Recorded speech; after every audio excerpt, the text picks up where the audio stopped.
अब यहाँ पे देखिए, हमने जो भी बात आपको अपेंडिक्स के बारे में बताई वो सारी बात हमने क्या कर दिया, यहाँ पे नोट कर दिया है कि अपेंडिक्स क्या होता है, कैसे होता है, कैसे वर्क करता है। देखिए अपेंडिक्स के बारे में मैंने आपको इसके पहले लेक्चर में मैंने सब कुछ पूरी विस्तार में समझा दिया है।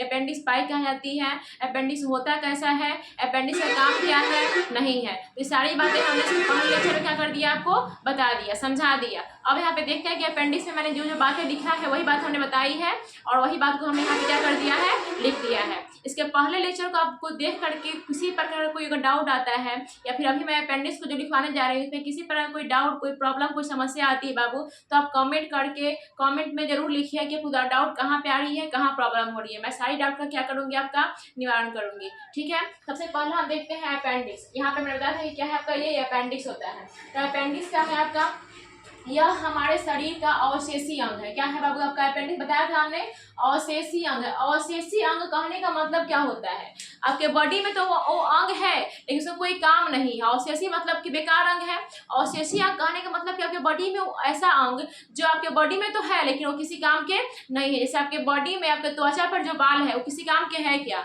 नहीं है ना, तो आपके बॉडी में अवशेषी अंग हुए।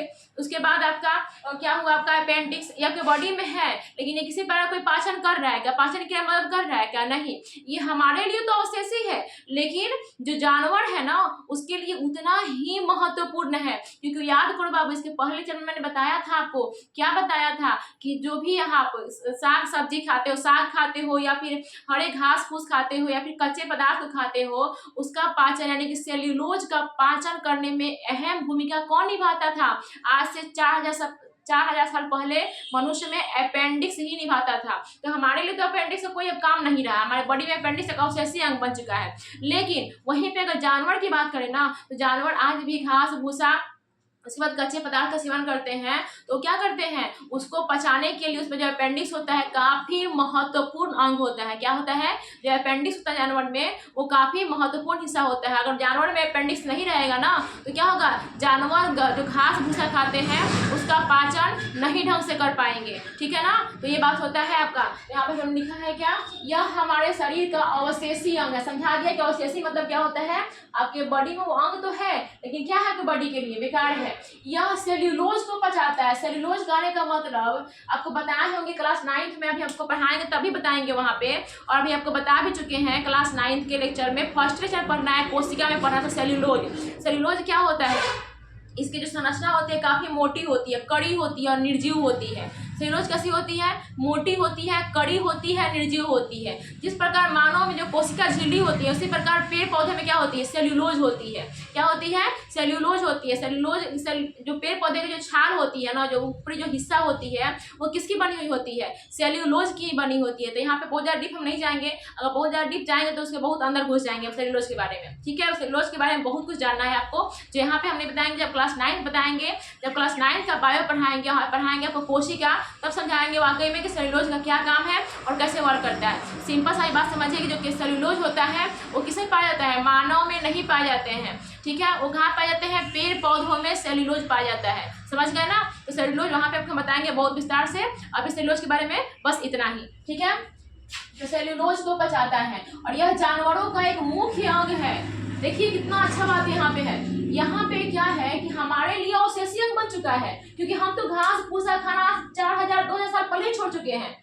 जब हम लोग आदि मानव थे तब हम लोग घास भूसा खाते थे, कच्चे पदार्थ का सेवन करते थे। लेकिन क्या हम लोग कच्चे पदार्थ खाते हैं, नहीं खाते हैं ना, तो हमारे लिए तो अवशेषी अंग ही है, क्योंकि इसको कोई बचाने का काम ही इसको नहीं आता है। गलती से भी हम कभी ऐसा पदार्थ का सेवन कर ले, कोई ऐसा पदार्थ खा ले जो हमारे बॉडी में पच ही नहीं सकता है, तो क्या होता है, आपके अपेंडिक्स में जाकर फंस जाएगा, जिससे आपका अपेंडिक्स सड़ जाएगा और उसके बाद आपके अपेंडिक्स में घाव बन जाएगा और अपेंडिक्स क्या हो जाता है, आपको दर्द करने लगता है। ठीक है ना, तो ये सब प्रक्रिया आपकी होती रहती है आपकी बॉडी में। तो क्या हमने बताया कि अपेंडिक्स जो है आपकी बॉडी के लिए क्या है, अवशेषी अंग है। देखिए हमने बता दिया है कि अवशेषी अंग क्या होता है, लिखने में यहाँ पे लिख दिया है कि वैसे अंग अवशेषी अंग कहलाते हैं जो शरीर में तो होता है किंतु कोई काम नहीं करता।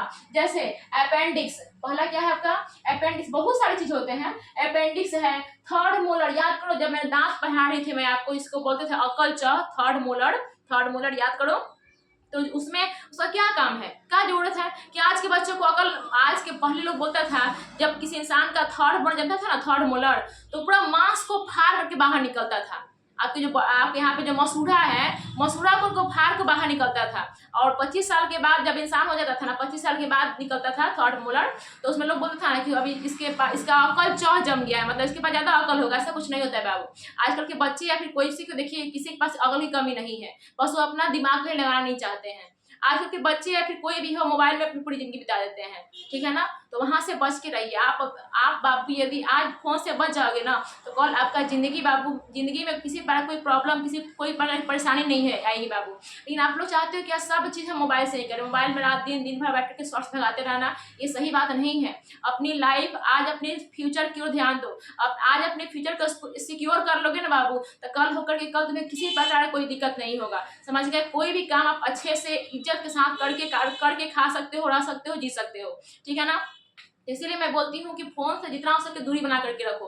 फोन से काम कीजिए, फोन का यूज कीजिए, लेकिन उतना ही कीजिए जो आपके जितना आपके लिए इंपॉर्टेंट है। उससे ज्यादा फोन का यूज आप लोग मत कीजिए, समझ गए ना। तो यही बात हमने यहाँ पे बताई है क्या, कि वैसे अंग अवशेषी अंग कहलाता है जो शरीर में तो होता है किंतु कोई काम का नहीं होता है। जैसे पहला अपेंडिक्स, दूसरा थर्ड मोलर, तीसरा पिन्ना, और चौथा क्या होता है कर्ण पल्लव। ये देखिए, ये जो आपका कान है, ये कान, इसको हम बोलते हैं कर्ण पल्लव। इसको क्या बोलते हैं, पूरा कान जो दिख रहा है आपको, इसको हम बोलते हैं कर्ण पल्लव। ये कर्ण पल्लव आपकी बॉडी में एक अवशेषी अंग की तरह ही है, मतलब अवशेषी अंग की तरह ही आपका काम हो गया है, मतलब इसका इस कर्ण पल्लव का कोई भी काम नहीं है, ठीक है ना। अब यहाँ पे देखिए, जब कभी भोजन अपेंडिक्स, बताई हूँ मैं आपको इसके पहले लेक्चर में, जब कभी भोजन अपेंडिक्स में फंस जाता है तो उसमें उसे ऑपरेशन करके अपेंडिक्स ही पूरा काट दिया जाता है। आपको पता है कि अपेंडिक्स का हमारे मनुष्य में किसी तरह की जरूरत ही नहीं है। तो क्या करेंगे, मान चलिए कि उसमें आपका घाव हो जाता है, तो उस घाव को ठीक डॉक्टर तो करेगा, नहीं ठीक होगा तो क्या करेगा, डॉक्टर उस अपेंडिक्स को ही काट करके निकाल देगा बाहर, क्योंकि उस डॉक्टर को ही पता है कि आपकी बॉडी में अपेंडिक्स से कोई काम है या नहीं, ठीक है। तो यहाँ पे एक छोटा सा चीरा लगाएगा नीचे की तरफ, और वहां से जहाँ पे बेल्ट पहनते हो वहां पे ठीक नीचे एक चीरा लगाएगा, और वहां से क्या करेगा, तो अपेंडिक्स को यहाँ से बड़ी आंत खींचेगा, क्योंकि अपेंडिक्स कहाँ होता है, बड़ी आंत के सीकम के नीचे लटका हुआ रहता है। तो पहले आपको बड़ी आंत को खींचेगा, ऐसे खींचेगा बाहर, और खींच करके अपेंडिक्स को काट करके फिर बड़ी आंत को करके और सी करके भर देगा आपका पेट में, ठीक है ना। तो आपका अपेंडिक्स काट के निकाल देगा। उसके बाद देखो क्या है, दूसरा मैंने क्या देखा, सीकम के बाद यहाँ पे देखिए, ये आपका क्या है, अपेंडिक्स। यहाँ पे अपेंडिक्स है, तो यहाँ पे सीकम है ना, सीकम के बाद भोजन कोलोन में जाता है। यहाँ पे सीकम है, और सीकम के बाद भोजन कहा जाएगा, पहला आपका ascending colon, transverse colon, descending colon, sigmoid colon. पे आपको बता चुकी है इसके पहले लेक्चर में, जहाँ जल का अवशोषण होता है। देखिए, जल का अवशोषण यहाँ जैसे निकला भोजन आपका, यहाँ पे भोजन का अवशोषण होता है छोटी आंत में, इलियम में। इसका जैसे ही भोजन आपका इलियम से सीकम में पहुंचा, और सीकम से जैसे ही भोजन आपका कोलोन में पहुंचा, कोलोन आपका यही यहाँ पे ascending colon, transverse colon, descending colon, sigmoid colon, यहाँ पे पूरा पार्ट में क्या होता है, आपके भोजन से जल का अवशोषण होता है, ठीक है ना, जल का अवशोषण होता है। उसके बाद क्या होता है, इसी कोलोन में क्या होता है, आपके भोजन में ना म्यूकस निकलता है। क्या निकलता है, म्यूकस, जो चिपचिपा होता है। आप खखार देखे हो ना, खखार, नेटा देखे हो, नेटा जो नाक में सर्दियों में बहते हैं, तो जो सर्दी में आपके नाक से जो नेटा बहते हैं ना, वैसा ही आपका चिपचिपा पदार्थ होता है, चिपचिप रहता है, जो आपके कहाँ से निकलते हैं, आपके बड़ी आंत के जो कोलोन वाला भाग होता है, पहला आपका असेंडिंग कोलोन, आपका transverse colon, descending colon, sigmoid colon, ठीक है। अब सिग्मोइड कोलोन में पूरा में क्या निकलता है, आपके जल का अवशोषण तो होता ही है, और साथ ही साथ वहां से निकलता है आपका म्यूकस, जो क्या करता है, भोजन में मिल जाता है, आपके जो भोज्य पदार्थ, जो पचे हुए भोज्य पदार्थ है वहां उसमें मिल जाता है, और मिल करके भोजन को चिपचिपा बना देता है, जिससे भोजन आपका अच्छे तरह से आपका ascending colon, transverse colon, descending colon और सिग्मोइड कोलोन में अच्छे से गति करके जा करके भोजन रेक्टम में अच्छी तरह से बैठ जाए, यानी कि आराम से वहां पे रुके। और जब आपको मतलब बाथरूम का एहसास हो कि हाँ बाथरूम लगा है, तब आपको बाथरूम के रास्ते आसानी से बाहर निकल सके, ठीक है ना। किसी प्रकार कोई इसमें हार्डनेस नहीं हो, तो हार्डनेस को कौन चिपचिपा बना देता है आपके बॉडी में, तो आप उस हार्डनेस वाले आपके जो भोज्य पदार्थ में जो हार्डनेस है उसको चिपचिपा बनाने का काम कौन कर देता है, आपके बड़ी आंत के कोलोन से जो म्यूकस निकलता है ना, वही म्यूकस कैसा होता है, चिपचिपा होता है, आपकी बॉडी में चिपचिपा मिला देगा, पदार्थ मिला देगा, जिससे आपको क्या होते हैं लैट्रिन के रास्ते बाहर, लैट्रिन आपको मलाशय के में जो मल द्वार होता है वहां से बाहर निकलने में किसी प्रकार कोई प्रॉब्लम नहीं होती है। वहीं पे आप देखे होंगे कि आपका लैट्रिन जो होता है काफ़ी जब कड़ा होता है उस समय क्या होता है, आपको बहुत सारे प्रॉब्लम का सामना करना पड़ता है, ठीक है ना। वहाँ पे बहुत सारी आपकी बीमारी हो जाती है। तो सब बात चैप्टर किसमें पढ़ाएंगे, यहाँ पे नहीं जाएंगे हम, वहाँ बीमारी ही पढ़ाएंगे आपको, कैसे होता है, क्यों होता है, नहीं होता है, ठीक है ना। तो यहाँ पे समझ जाए आप, यहाँ पे सीकम के बाद भोजन कोलोन जाता है जहाँ जल का अवशोषण होता है। कोलोन में ही यहाँ पे देखिए हमने म्यूकस, कोलोन में ही म्यूकस, म्यूकस कैसा होता है आपके खखाड़, जैसे नेटा होता है ना, नेटा वैसा ही होता है आपका म्यूकस का निर्माण होता है। कोलोन में ही म्यूकस का निर्माण होता है। पचे भोजन को चिपचिपा बना देता है।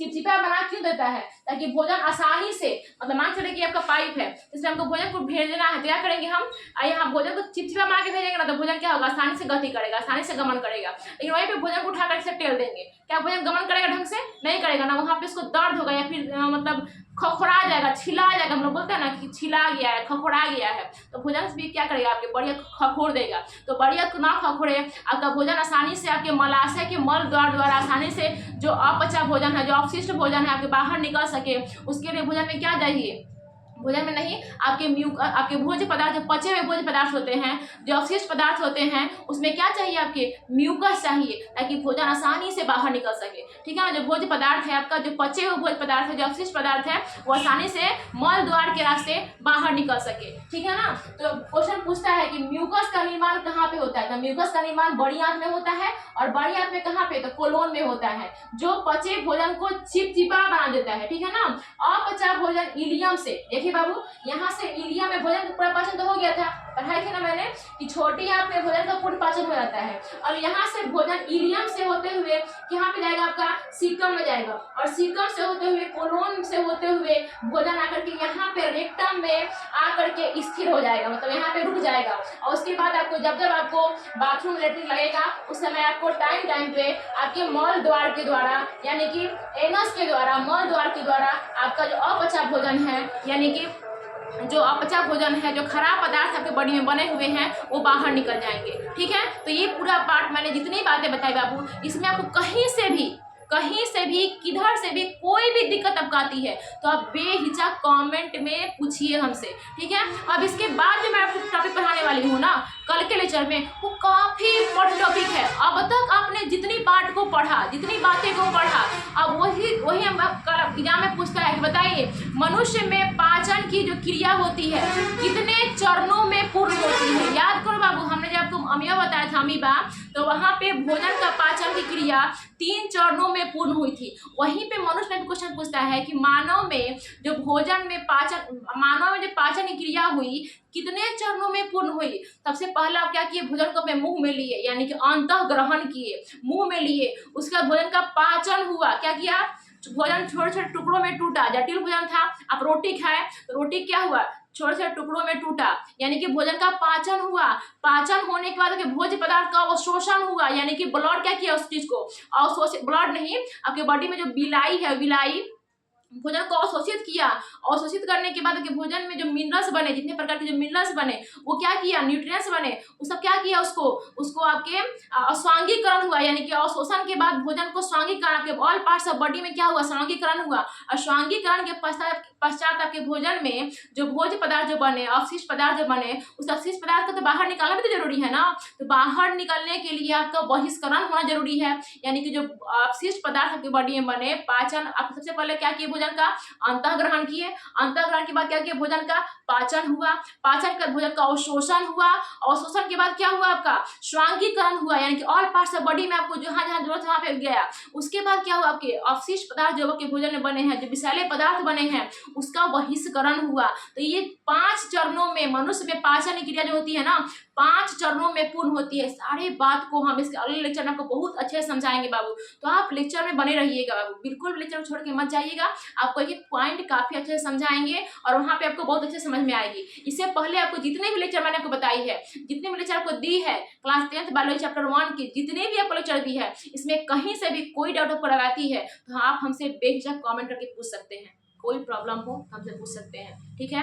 तो मैं आपको वहाँ पे सारी बातें, क्वेश्चन जो भी आपको छूट रहा है या फिर जो भी चीज़ मैं बताना भूल गई हूँ, वहाँ पे आप हमसे पूछ सकते हो सब कुछ। मैं आपके लिए वहाँ पे एक और वीडियो ला करके दे दूंगी, फिर आपको कोई दिक्कत नहीं होगा, ठीक है। तो ये बात यहाँ पे आपका क्या होता है, आपका पूरी तरह से आहार नाल समाप्त होता है, यानी कि बायोलॉजी का चैप्टर 1 समाप्त होता है। बस उसमें वही एक बाकी रह गया है क्या, कि पाचन की क्रिया जो मानव में होती है, जो पाचन की क्रिया कितने चरणों में पूर्ण होती है, तो 5 चरणों में पूर्ण होती है। वही चरणों को हम क्या करेंगे, आपको हम इसके नेक्स्ट क्लास में आपको डिस्क्राइब करेंगे कि क्या होता है, कैसे होता है, नहीं होता है। तो ये सारी बात हम आपको अभी समझा दिए, और इसमें जो भी बातें आपको रह गई है इसके नेक्स्ट क्लास में मैं जरूर आप बने रहिएगा, वहां पे मैं आपको सब समझाऊंगी, ठीक है बाबू। तो चलिए, इतना के लिए आपको धन्यवाद।